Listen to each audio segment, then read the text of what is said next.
Now, let us begin with the modern period of, I guess we could start with 1956 for our generation. This was the beginning of the rise of Dr. Martin Luther King. Dr. King decided that in Montgomery, Alabama, black people had to pay the same prices on the buses as did white people, but we had to sit in the back. And we could only sit in the back if every available seat was taken by a white person. If a white person was standing, a black person could not sit. So Dr. King and his associates got together and said, "This is inhuman. We will boycott your bus system." Now understand what a boycott is. A boycott is a passive act. It is the most passive political act that anyone can commit, a boycott. Because what the boycott was doing was simply saying, we will not ride your buses. No sort of antagonism. He was not even verbally violent. He was peaceful. Dr. King's policy was that nonviolence would achieve the gains for black people in the United States. His major assumption was that if you are nonviolent, if you suffer, your opponent will see your suffering and will be moved to change his heart. That's very good. He only made one fallacious assumption. In order for nonviolence to work, your opponent must have a conscience. The United States has none. Has none. A positive role in our struggle, of that there is no question, and of course I myself would never be a Supreme Court judge, nor would never be a part of the system in any position, but I would say that at least while being inside that system there, he still kept his integrity.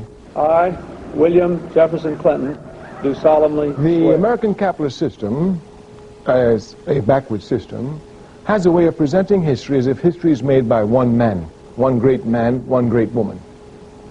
And that this great man, this great woman comes along and directs the dumb masses who follow them for whatever reasons, and they light up the way to show the people how to go in the darkness. So whenever you study, for example, the American Revolution, you say George Washington, and that means you know everything. You say Abraham Lincoln. Even in recent years of the struggle here, you could say Martin Luther King, you see. The attempt is to make it appear as if history is made indeed by these great person. And of course, with the concession of Martin Luther King, usually our history is not made by us, but really made by one great person outside of our race, usually a great white man. Thus, in the Civil War, we did absolutely nothing. It was Abraham Lincoln. As a matter of fact, recently, some lot of garbage is written in books by people who call themselves historians, making it appear as if we have to thank Lyndon Baines Johnson for the advancement because he signed the Civil Rights Bill. Of course he signed it. But while he was signing it, we were in the streets burning the country down. You better hurry up and sign it. Burn the whole country down. Do it quick. But if you're not careful, you will thank Lyndon Baines Johnson. That's, of course, Clinton. You know, after all, born in Arkansas, people are indeed limited by their ideologies. And he is born in Arkansas, and he is raised there, you know, and we all know Arkansas. We know Arkansas very well. We know it's a racist culture to the bone. So he comes as a knight in white shining armor. He thinks that he too will come like an Abraham Lincoln, and you know, Lyndon Baines Johnson, after all, he too was from the South, and and maybe in a Carter, you know, but our people cannot depend upon any one man, not even Malcolm X. Our people can depend only upon the masses of our people properly organized in a determined, uncompromising, relentless struggle against the enemy. This is the only thing that gives us victory. So in the very first instance, I have to be against all this nonsense as if Bill Clinton is going to do so much for us. One, Clinton himself makes errors, great errors, political errors. For instance, he thinks that people voted for him and not against Bush. This is a great error. This is a great error. It's a great error. I've seen it happen many, many, many times politically, that people get caught up in a certain movement and not understanding the times of the movement. If they are representing that movement, they think they are the movement. Clinton doesn't understand anything at all about history. He's going to make abominable errors.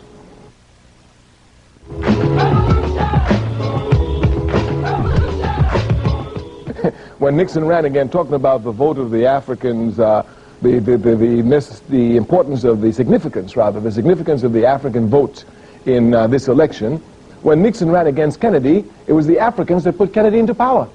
If you remember correctly, Martin Luther King was in prison in Alabama at that time, just before the election, and then came this shining Kennedy, who made a telephone call into the jail to find out about Martin Luther King, and then called Mrs. Martin Luther King and Reverend Martin Luther King Sr. and told them, I've just spoken to Martin Luther King, everything is fine. And they called a press conference and said, look what Senator Kennedy has done. We encourage all Africans to vote, and everybody voted for Kennedy, all the Africans.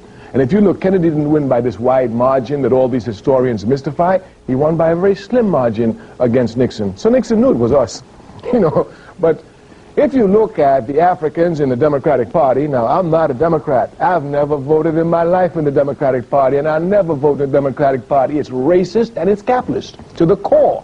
This is understood. And I shed my blood. I shed my blood for the vote now. I want to make that clear.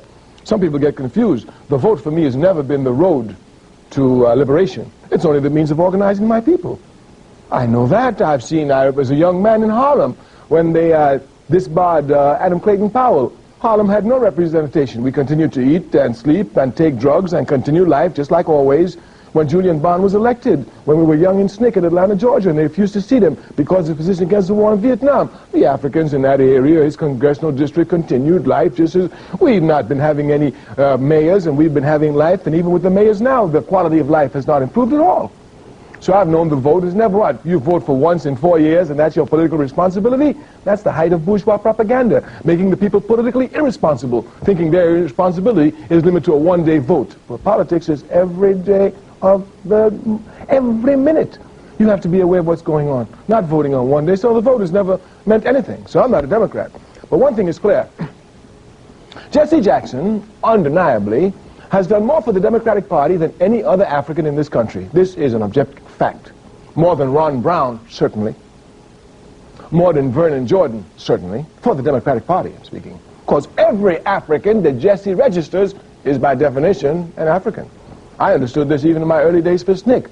I said, look how we're working for the Democratic Party. I said, I don't do that. Yeah, I'm a revolutionary. I can't work for the Democratic Party. But every African you registered is voting Democrat. That's the rule.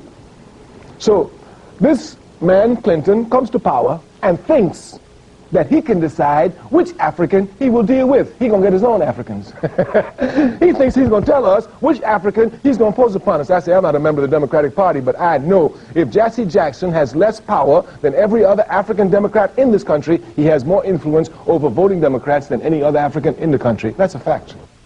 We've come from disgrace to amazing grace. Number one, we must look properly at the difference between mobilizing and organizing. This becomes very, very confusing in this country, especially around the African question. Martin Luther King was a great mobilizer. He was not an organizer. He was very short on organizing. As a matter of fact, you can see this clearly. While there's no question that King was the most popular Baptist preacher in this country, he could never become head of the Baptist Convention, even though he wanted to. As a matter of fact, if you go and check history, I think it was in 1964 or 5, when he tried to become president of the Baptist Convention, National Baptist Convention, against Jackson, Reverend Jackson, not Jesse Jackson, other Jackson, who was head of it. The tension was so high that a man was killed at that convention, thrown off the stage during the furor. Yes, it's there. These are facts. These are history. These are history, and you should do it. It's good. And King never won it. The King was a great mobilizer. This was indeed one of the great differences between SCLC, the Southern Christian Leadership Conference, King's organization, and the Student Nonviolent Coordinating Committee, SNCC, which I worked. We were organizers. To be an organizer, you must be a mobilizer. But being a mobilizer doesn't make you an organizer. Malcolm X was a mobilizer and an organizer. Jesse Jackson came into King's movement as a mobilizer, not as an organizer. So even if you look today, there are very few organizers out here. There are very many mobilizers. People can come and have an issue and mobilize the people easily. That's understandable. We're the most oppressed sector in the country. So any little thing, you know, police shoot one of us today, all right, come make some noise. It's easy to do that. But to sustain the action, to really get an armed force to protect yourself against the police, you understand, that's a different situation completely. So when we judge Jesse, we must judge him within this mobilizing aspect, but also within the character of our community. Ours is not an organized community. It is, in fact, a mobilized community. Look at what happened in Los Angeles. in 1992? Well, in 1965 we did the same thing, and there's no qualitative improvement, just quantitative. It's bigger, more damage, we've got more hatred against the enemy, but no qualitative improvement, no more organized than we were in 1965. Thus, Jesse himself, to criticize Jesse for this is not to properly understand the political atmosphere scientifically in our community. So Jesse is just riding on mobilization. And not only that, most of the people who criticize him, they themselves don't belong to any organization. They don't even mobilize. Histories and ideologies, unless we break through them, like Fidel Castro, a member of the aristocracy, breaks through it, fights for the masses, divides up his father's farm, first farm to be divided among the masses. So unless you crash through it, you're obviously a prisoner of it. And Jesse Jackson is a prisoner of his history, of a member of the Southern Christian Leadership Conference, and of constantly trying to walk within the footsteps of Martin Luther King. And it's not an easy job. King himself would never have joined the Democratic Party. And publicly he's always said that. He said he always felt that somebody needed to be outside putting pressure on. Jesse thought that he could go in the inside and put pressure on in the inside, given the changing conditions since the time of King. After all, during the time of King, Africans couldn't vote in the South. If they voted, the terrorist groups would lynch them, burn their houses, etc. We know the history of America. So now the situation has changed. Africans are voting, so Jesse says, okay, the situation is not like there was with Dr. King. At Dr. King's time, he was right. But now, since they're inside, we have a pressure which we can go inside and put the pressure on. So now, whether you accept Jesse's thesis and strategy or not, at least you can see some political logics to it. Now, the role he plays in there, that's where the problem comes. He's in a new ball game, that is, a political party. He's not in the streets making demonstrations, but he brings the same street character into the political arena, the Democratic Party. So now his problem is to how to use this character to try and benefit some gains for the people. So if these gains are just for the minute, some baseball people here getting some franchise or some individual advancement as a result of mass struggle, at least he understands this from his background. That is his earlier struggle. This is the way it was. So now perhaps he's hoping to open up the arena as it goes. My major criticism against Jesse Jackson is a political criticism. I'm a revolutionary, and in a revolution there's no sentiment at all. So when people are criticized, it must be their political actions. My major criticism against him is that his lack of organizing at least the Africans inside the Democratic Party. If at least he would organize those Africans inside the Democratic Party, put his energies to it, but he refuses because of the contradictions that he has inside of there. He has less power than any of the other Africans. He has less power in the Democratic Party than David Dinkins, because David Dinkins is a mayor. He has less power even than Andrew Young inside the Democratic Party. He has no power inside the Democratic Party. He has influence among the Africans who vote there, and this influence, because he speaks for their aspirations, is what he uses as a bargaining weapon. It's the same process of the 60s. That's all I'm saying. So he has not changed his strategy, and those who are attacking him, they have not changed their strategy. So what they're attacking is the person of Jesse. So they think Jesse is playing the role incorrectly. If they were in that role, they would not do it this way. They wouldn't do it that way. But I'm condemning the whole role. That's what I'm saying. I'm saying that he must stop mobilizing and start organizing, because power is the organized masses. That's the only way you get power, not from a television camera. Some of these reform leaders think that political power grows out of a television lens camera, and the more cameras they got, the more power they get, you know. But power comes from the organized masses. Fidel Castro was a great man, and everyone in the world recognizes that. We have said of Fidel Castro, and it's true, President Stokely Carmichael says that at any given moment, the best traditions of any people may be represented by all of them, a majority of them, a minority of them, or one of them. And if Fidel Castro is the only human being that represents humanity at its best, humanity will never be diminished one iota.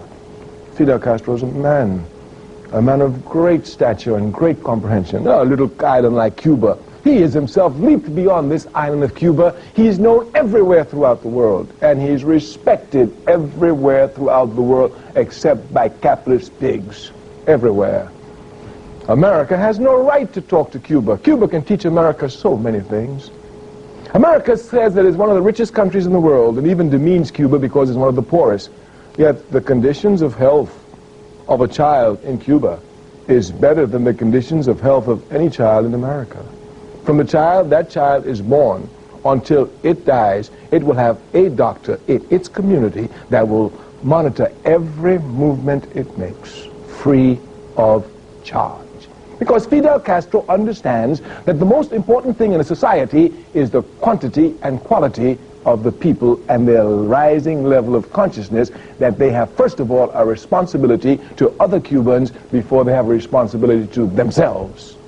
America is the exact opposite. Doctors to Africa than America and all of Western Europe together have sent. We're not even talking about freedom fighters. When I first went to Africa in the 1960s, I was shocked. Among all the liberation movements, PAIGC in Guinea-Bissau, Frelimo, MPLA, among all of them, I found Cuban combatants there, teaching them, even sometimes fighting and dying with them. Fidel Castro, we have to respect him. We are Pan-Africanists, and Fidel Castro is a Pan-Africanist of the highest order. When Angola was bleeding and the racist pigs in South Africa invaded Angola, Fidel Castro sent the sons and daughters of Africa, sent those Cubans there whose bloodstream has Africa tied to it, to go and defend Africa, to go and defend Africa's dignity. Fidel Castro, that's why the African community here, we instinctively love him. When Fidel Castro came to America at the United Nations, he came to live at the Theresa Hotel in Harlem. No other president has ever done that. That's the honor he paid to us. And he paid us that honor because we instinctively supported him. We always instinctively support justice. And we know that Fidel Castro is undergoing a just struggle, a struggle for independence, a struggle to be not under the hegemony of American imperialism like all the other puppets in the Caribbean. When America says jump, they say how high. Fidel Castro is concerned with one thing, making sure that the national resources of his country serve the priority of the well-being of his people. Go to these other countries. They sell whatever they have. As a matter of fact, their leaders are sorry slavery is over. Tourism is properly controlled by the Cuban Communist Party. Properly controlled. I mean, they're making experiments with it, but they themselves are in the position of controlling, and has within a limited aspect, because at this point it's only experiment. Of course, U.S. capitalism is hoping that through this will happen, but it's just a fight always, and you go into a ring, you fight, you're convinced you will win, the enemy is convinced they will win. We will see. But I think the attack here, the political attack, is what I want to speak of. Under this political attack, it appears that because the people in Cuba are poor and they have nothing to eat, that they'll be disgruntled. Vietnam defeated America. Defeated America.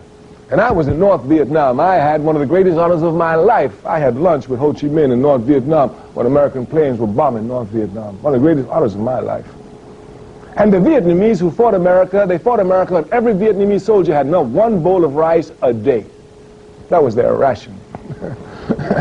And they whooped America. What does not having food have to do with a fight when you're down? Matter of fact, the poorer you are, the more determined you are in the struggle. So if America keeps thinking that because now the Cubans will only have one bowl of rice, the Vietnamese defeated them on one bowl of rice. The Cubans defeat them on half a bowl.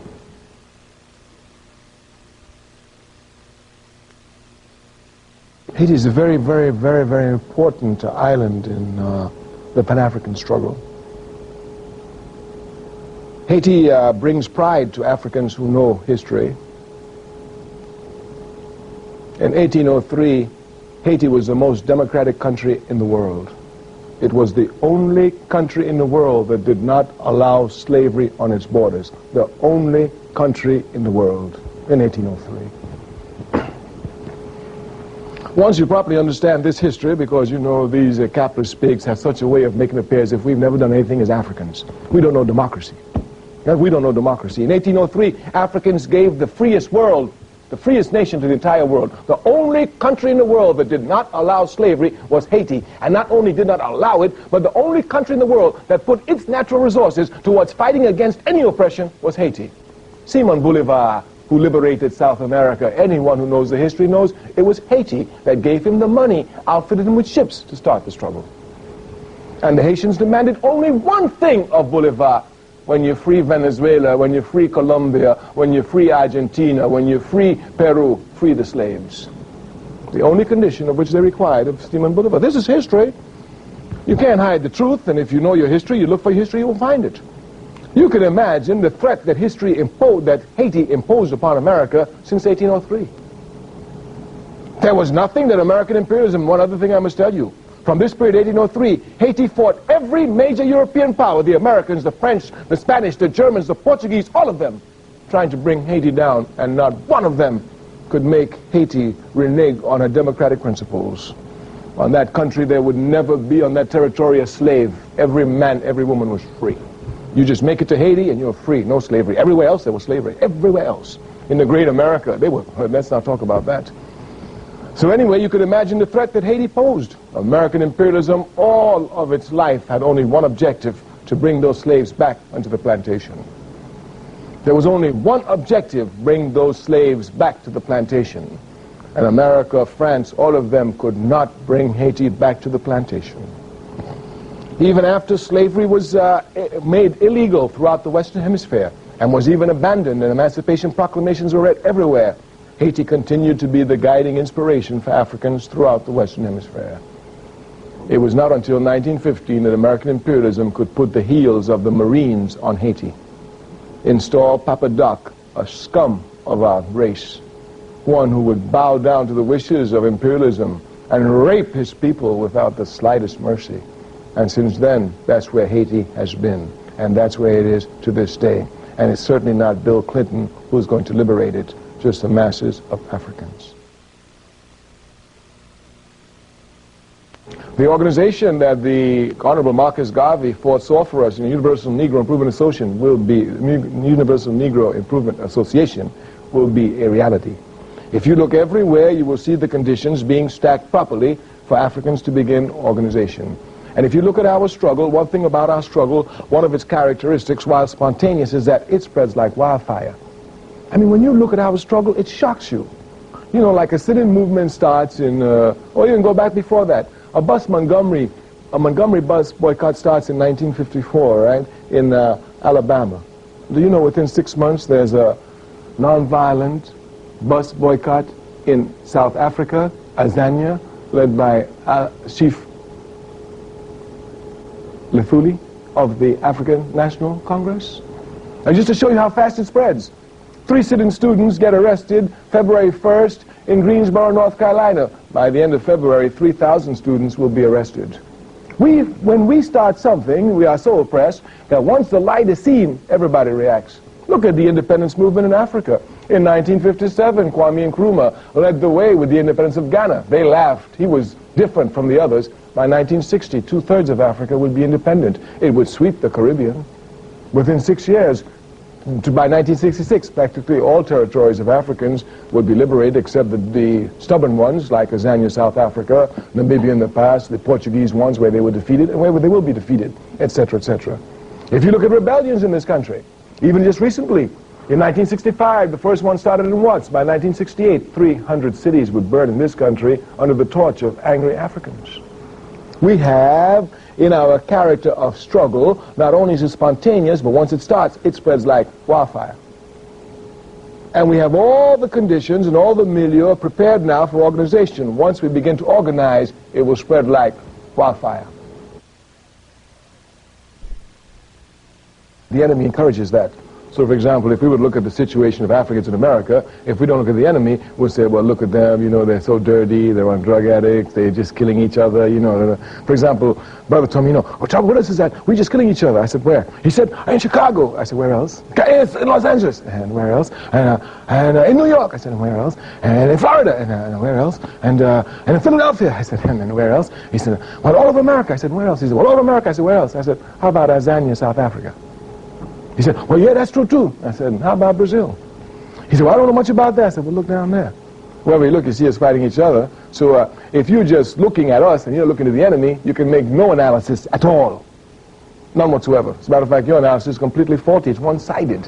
It's just the analysis of the enemy. That is our fault, not the fault of the enemy. The reason why we're not organized is because of the enemy. Capitalism. Racist capitalism. It understands that once the African masses are organized, it is finished. Simply because if you look at, and I'm not saying this just because I'm rhetoric, it's historical fact. If you look at the African masses, you will see we struggle all the time, even if spontaneously. You understand? When you think we're finished, Jack, out of nowhere we'll come up. We've burnt this country from plantations to cities. You understand? So this is no struggle to play with. These people are serious, but their struggle has never been an organized struggle, only a spontaneous struggle. And the enemy knows that since we must struggle, we will struggle. He must do everything to keep the struggle at least a spontaneous struggle. Do you know what will happen when we are organized and we rise up in Los Angeles as we did in April with organization? I mean, when you think about it, that wasn't even planned. You know, they just, oh man, this is too far. All right, they're going too far. Let's get them this time. Once again, they just think we just ain't nobody. Let's go get them. Everybody just decided on the spur of the moment. Have you ever heard of the people deciding to revolt against a major power in the world on the spur of the moment?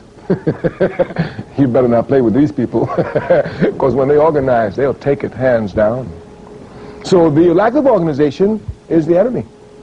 Thus all these games that are playing in Africa is nothing but the same petty bourgeois elements making believe they're fighting against each other to fool the people, to let them think that there's some progress coming. But it's getting harder to fool the people today because consciousness rises all the time, and the people's consciousness is rising. All that is happening now in Africa is only the preparation of the ground for unified Africa. We are revolutionaries, and if we're not revolutionaries, we understand the process of history. There is no example of human advancement which has been made anywhere in the world without the shedding of blood. None. Even Martin Luther King, with all of his nonviolence, had to shed his blood in order to advance the cause. Thus the statement is clear, must be properly understood. There is no advancement of human progress anywhere in the world without the shedding of blood. So when blood is being shed, we don't get upset. We just want to know, what purpose is it being shed for? That's what we're concerned with. Capitalism has an idea of making it appear as if Africans are incapable of ruling themselves, from Liberia to Somalia. But those of us who understand what is going on there tell all of them, the blood that is being spilt in Liberia, the blood that is being spilt in Somalia is only going to cement a unified socialist Africa. That's clear. So all of these attempts are failing. You can see it clearly here in America. In 1965, when our brothers and sisters rose up in Watts, Africans had no political visibility in this country at all. I mean, in 1965, when we rose up in Watts, a racist pig, Yorty, was mayor. In 1992, Tom Bradley was mayor, an African. From 1965 to 1992, great reforms were in America, undeniably so. In 1965, we had no mayors to speak of. In 1992, we have over 320 mayors throughout this country. And they're mayors of the biggest cities in this country: New York, Newark, Washington, Philadelphia, Birmingham, Los Angeles, etc., etc., etc. So it is clear here. But all of these changes have had no effect on the quality of life of the masses of our people. On the contrary, the conditions are worse. What it does is that after you wage a mass rebellion in Watts, since it is, of course, spontaneous, but it inflicts heavy damages upon the enemy in every level, especially on the international political level, well, the enemy's job is to make sure this rebellion doesn't occur again. They're not concerned about changing the conditions of life of the people. So what they want to do is to bring individuals who they put in position, like a Tom Bradley, and the masses is to assume that because Tom Bradley is there, everything is cool. Everything will change. So all these reforms which have been made, all the Africans have said to America in 1992, whether anyone recognizes it or not, is that reform cannot solve our problems. Only revolution will. Thus, 1992 was a clear mark for those who don't understand what's going on in this country. The Africans have instinctively said that reform is not the answer, only revolution is. And from now on, the revolutionary atmosphere will be made. You cannot make revolution unless you're organized. You can make reforms spontaneously, but you cannot make revolution unless you're organized. And this then becomes a real criticism against Jesse. Those who criticize Jesse for mobilization must criticize him for being a reformist. Therefore, they must be revolutionary.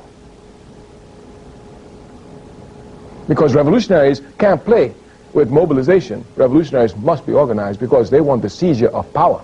Reformists want to influence power. That's the difference. Jesse Jackson wants to influence the Democratic Party so that they could be nice. Me, I want to take power from my people where we're supposed to take power.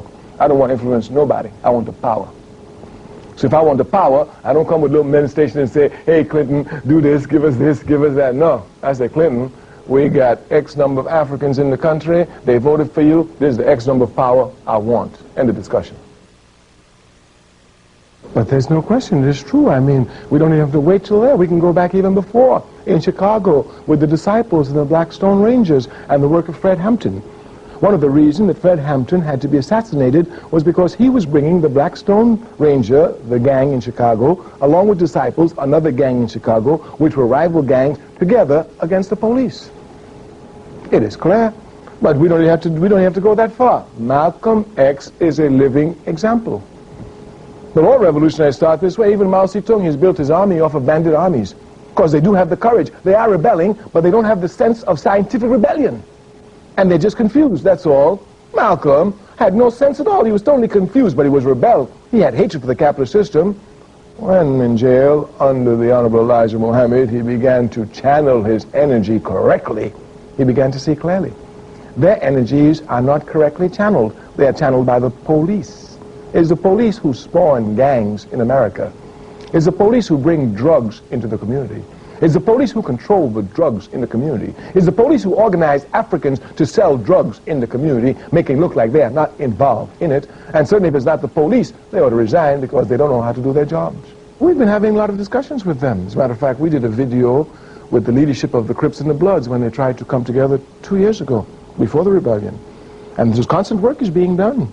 And that video is there. We had their representatives come together. Of course, we told them the only way they will find unity is coming together to protect our community against racist police. Now, we even told them then the very guns which the police give to you, and it's the police who get these guns, you understand? I used to be the Honorary Prime Minister of the Black Panther Party. Before then, I worked in SNCC. And as a young man in SNCC, I was carrying a gun since about 1962. Yes, that's supposed to be nonviolent? We were nonviolent publicly. We told them, made that quite clear to everybody. Quite clear to everybody. You get me on a lonely road, come here, we busting caps on each other, Jack. I'm not going out that way. That's Martin Luther King. I ain't Martin Luther King now. Yes, I'll be Martin Luther King when it's public. You and me down together. So everybody in SNCC was carrying a gun. Sometime I was 1962, I've been collecting guns. When the Lowndes County Freedom Organization, the first Black Panther in this country, Black Panther Party in this country, had its election, we had to have guns. I was the one who was selected by SNCC to go to all the major cities to get young brothers and sisters with guns to come there. So I've been knowing what kinds of guns we can get in the African community. I mean, when I became Prime Minister, Honorary Prime Minister of the Black Panther Party, my job was to control precisely the two field marshals, the East Wing and the West Wing. They were the ones who had the guns. As a matter of fact, I've always understood instinctively, in any organization, you must be where the guns are, because that's where the power is. That's why Elridge Cleaver and Bobby Seale and Hillard could talk all that nonsense. They couldn't touch me, because I was sitting on the guns. I was sitting on the guns. So I knew the guns in the party. I knew how the guns, and I've been going through this community all my life. So I know the guns that I see in this community, I can never get. The police bring those guns in. Uzi submachine gun in the African community, how you get that? The kids don't even know how to get it. Oh, I bought it from someone, they don't even know how they got it. But I know these machine guns coming in here, these guns, they're not the way you get them illegally. These guns are being pumped in. It's a planned program. It's understood. The enemy, all this pumping drugs only shows me that we're winning. Because the enemy is pumping these drugs, creating these divisions because of the rising conscience of the people. Because it's work for him. It's work. It's work. You got to stay up night, divide gangs, create gangs. I mean, it's work. I remember when Reagan, that's why I laughed at Los Angeles, not Reagan, Bush, you don't know who you're playing with. Bush said, when those betrayed the Soviet bloc, when they betrayed socialism and it collapsed, he said, we have an excess of CIA agents. We're going to send them into the ghettos of this country. And Los Angeles was targeted. He sent them in 9 months before the rebellion. I wonder where they are now. They have the excess force. This is organized. So these gangs must be organized against the police. Against the police. Because the police are the front runners of the organized gangs in the country. And this is a planned, organized. What they want to do is to make the entire African community feel insecure. Insecure among each other. When they saw the feeling of camaraderie and solidarity that was developing in the 60s, you understand, they said, we've got to stop this quick. We've got to bring insecurity inside here so that when they see each other, they won't say, hey, brother, say, he gonna kill me? That's all. But it ain't going nowhere, Jack. It's just gonna make us stronger for the second round on them. Because victory is ours no matter which way they come. The emergence of Malcolm X is because this came from the youth themselves. Those young kids in the conditions, looking for the truth of the situation, finding that they found Malcolm X. Martin Luther King was pushed on them, but they found Malcolm X. Once the enemy saw that they found Malcolm X, you understand, they thought they would now jump on Malcolm X and try and twist it, make it a fad, as in everything else. But the rising class of the people will not allow it. They'll make it a fad, but even while making it a fad, you hear every step of the way struggles against it. The resistance against it has never been like any other fad. Everywhere you go, people are opposing it. This is Malcolm, is this. Get Malcolm. Even when they see people on the streets, hey, brother, you wearing that X, you know who Malcolm is? You better know who Malcolm is. Yes. So the dialectical struggle inside our community, which is not picked up on the television camera, is what people are not seeing. Oh, you know, he wearing an X, he don't even know what it's for. You know, that's what they be saying. Me and you sitting in the train, we know Malcolm. My brother walk on the train with X. I said, we don't know the brother. Yeah, man, you know what the trouble is? Everybody wearing this X. Don't nobody know who Malcolm is. Malcolm was a down brother, you understand, before he go. So all those who wearing the X must know that Malcolm, you understand? So it's going to push more and more, and since we're having the milieu for proper organization, once that organization probably sets in, all that they're playing with is going to go against them. They're playing with it. I want to make that clear. They are playing with it, but they will not be able to play with it because the resistance, the awareness is such today that they themselves buried it, and since they couldn't keep it from being buried, they think they would co-opt it, but they will not be able to do it because it came from the determination of the youth themselves struggling for the truth. I will never say that progress is being made. If you stick a knife in my back 9 inches and pull it out 6 inches, there's no progress. If you pull it all the way out, that's not progress. The progress is healing the wound that the blow made. And they haven't even begun to pull the knife out, much less try and heal the wound. They won't even admit the knife is there. All I want them to do is to read Malcolm X himself. Not what people said about Malcolm X, just read Malcolm himself. And if they can't read, until they learn to read, listen to him. Because he's on records, he's on tapes. Just listen to Malcolm themselves. That's all they have to do. And the most important thing they must know about Malcolm X is that Malcolm X came from the depths and transformed himself to the heights.